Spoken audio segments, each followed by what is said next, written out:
You're listening to the Quint's podcast.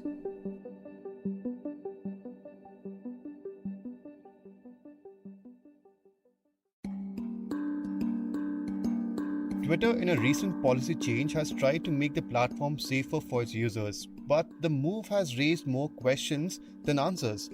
Under its updated privacy policy, the social media giant will now take action against users who post photos or videos of private individuals without their permission. And the policy also raises the question of the role of human content moderators at Twitter, who are seemingly now the final authority on the intent behind every post on the platform. In a statement, Twitter said that the misuse of such information can have a quote-unquote disproportionate effect on women, activists, dissents, and members of minority communities. While a section of the internet has welcomed the policy, the other raised several doubts on whether it would be practical to enforce. So, what can be the foreseeable hurdles in implementing such a policy? And with more than 211 million daily active Twitter users, how do you get a policy like this correct at scale? To discuss this, we spoke to Apar Gupta, the Executive Director of the Internet Freedom Foundation, Srinivas Kodali, an independent researcher at the Free Software Movement of India, and Radhika Jhalani, a counsel at the Software Freedom Law Center.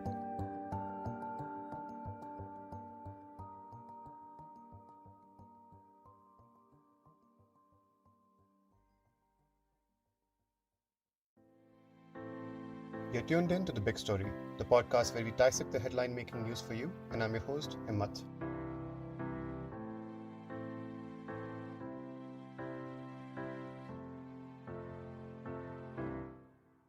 So, what exactly falls under the purview of quote unquote private information according to Twitter? Let's start with that.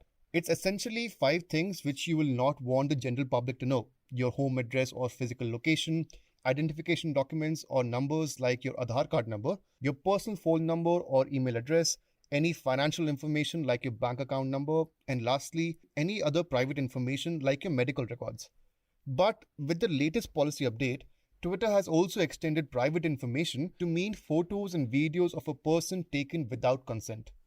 And if this kind of information is posted, Twitter, according to its blog post, will remove the content only after it is notified by the individuals depicted in the content or by an authorized representative that they did not consent to having their private image or video shared. Now, it is not clear whether this policy extends to profiles where the user has protected their tweets. However, this policy does not apply to public figures or individuals when media and accompanying tweet texts are shared in the public interest or add value to public discourse. The policy has a lot of merits, but it also raises the interesting question, which was raised by several Twitter users, on what will happen to images clicked in public spaces like parks or a restaurant or a music concert. Does this now mean that you have to seek permission to post that photo in a restaurant from every individual who has been depicted in that image? According to Apar Gupta, the executive director at the Internet Freedom Foundation, says that the policy is a step in the right direction, but given its broad scope, there is a lot of ambiguity attached to it. So, if we look at the recent policy change on private information and media policy, in which Twitter has asserted that you cannot use the platform for publishing private information about another private individual without the express authorization and permission, it's a step in the right direction. But where I think there's been some significant amount of concern has been that this is a well-intentioned measure, but will present real difficulty in enforcement. Because quite often, for instance, and I saw, for instance, in the New York Times, there's a tweet quoted that how is it practically implementable for instance, pictures which are taken in public spaces which may have crowds or may have bystanders who are also part of that picture. But I think some of these concerns do come from distrust of social media platforms, because Twitter itself in their blog post has to an extent clarified that in such instances of pictures being taken in public settings where there are multiple people, it may not amount to private information by itself and may not be taken down. Now, the second issue which has come up has been that quite often people are sharing information themselves publicly online, for instance, on their website or on another social media platform. But what happens if that information a person themselves are sharing consensually at a different space and corner of the internet is published by somebody else on Twitter without their consent. So isn't that information public already? And how will Twitter make these decisions? I think there is ambiguity in the policy with respect to this, as per a clear standard which would be followed. So I think Twitter is trying to do a good job. I think in its post also, it's set out certain categories of information. What it says is violation of this policy, but a lot depends on the context itself. So I think we'll get to know in future when as more people file these kind of requests. Srinivas Kodali, an independent researcher at the Free Software Movement of India, concurs with Mr. Gupta and adds that we don't know at this stage how fair this policy will be at scale and how it will look at different countries. I think Twitter, social media companies really are unsure on how to implement their policies. It's very dependent on their manuals, internal manuals, and the individual who has to take a call at the end of the day. They have some automated tools for enforcing some of their rules proactively, which is what also the IT rules recommend. But when it comes to implementing specific rules where specific violations are reported, I think they're very arbitrary, right? So it's very context-driven. People who are looking at India, for example, don't know the local conditions in India. It could be people in the US or Europe who are looking at it. So awareness and biases of people who are looking at the issue always come into play. So we really don't know much about how fair they implement these policies, because we often see everyone complaining about it, right? It's not just one section of the population, say the right wing or the left wing, everyone's complaining because it's not fairly implemented, because it's not transparent. Now, most of you may have heard the term doxing, which involves looking up the details of an individual's lives on social media and their publicly available data. And people really dig up everything from photos, information on family, educational qualifications, really any information about a person which is available in the public domain for the purposes of harassing somebody. And an incident that comes to mind from July this year is Suli deals, where several Muslim women suddenly found themselves on sale online. Multiple Twitter accounts had posted the screen grabs from an application hosted on GitHub titled Suli Deals, where photographs and social media handles of more than 80 women belonging to the Muslim community in India were shared without their consent. And rightly, there was a massive outrage about this.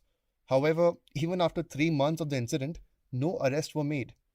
So, will Twitter's new policy be able to address these concerns and put an end to such harassment? Mr. Gupta says that the Twitter policy does address some of these concerns regarding such kind of harassment. He adds that the lack of progress made in the Suli Deals case also shows the need for specific doxing laws in India. Doxing has become a very prevalent form of directing threat towards a human being. Even if there is no actual threat, a person does feel anxious if their address is put on the internet where they stay. So any person will feel a degree of panic and anxiety, and it can have a chilling effect on peace. We've seen this very, very often now being directed against people from minority communities who are vocal online, or even people from the Dalit Bahujan Adivasi community, who often use social media for advocacy, for group-based politics advocacy in terms of showing what kinds of discrimination are happening against them.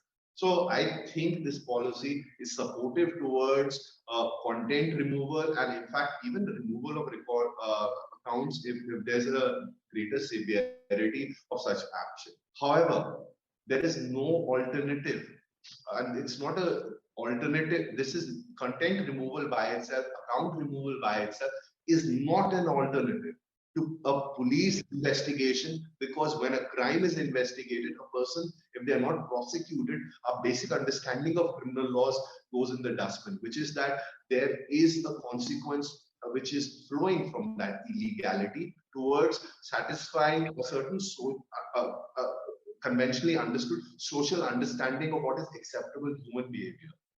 So essentially, the policy makes Twitter or its human content moderators the final judge on whether a user's content is violating its privacy policy. And not surprisingly, the social media platform does not have the best track record in judging content. Take the case of senior journalist and writer Salil Tripathi, who in 2020 had his account suspended after a video of his was tagged offensive. According to a Wire report, the video was of him performing a poem he had written for his mother on the demolition of the Babri Masjid. So then, can this policy do any better? According to a Washington Post report, moderators at Twitter are expected to review as many as 1,000 items every day, which include everything from individual tweets, replies, and messages. And these jobs are usually given to contractual workers and not full-time employees. Radhika Jhalani, a counsel at the Software Freedom Law Center, adds that the content moderators need to be experts in languages, culture, and politics, but are usually recent college graduates or people who are not qualified to assess the content properly. I mean, I think there were a couple of reports and a couple of findings that I read a while back, which said that human assessors technically should be language experts. They should be people who are trained in politics and, who are well-trained individuals who have degrees in politics, journalism, culture, and sort of towards the liberal arts bent. But they're mostly not, right? When we talk about content moderation and human assessors, they're basically, students and people. I wouldn't say students, but, people who have who have a desk job, who look at this content, who have like a time limit that they have to go through this much content in this much time, right? Which it is not necessary that they might be able to understand all the context and all the languages that they're looking at, right? So it's all the job of a human assessor is always very difficult. It is yet to see how Twitter will implement that. Twitter's policy update is certainly a step in the right direction for safeguarding a user's privacy on the platform. But given the scale of the user base, the practicality of implementing it raises eyebrows. If you liked listening to this episode, please subscribe to The Big Story for episodic updates. We're available on Apple, Google Podcasts, Spotify, JioSaavn, and most of the other popular podcast streaming platforms. For other podcasts, please log on to the Quint website, and for any feedback, please shoot an email to podcast@thequint.com.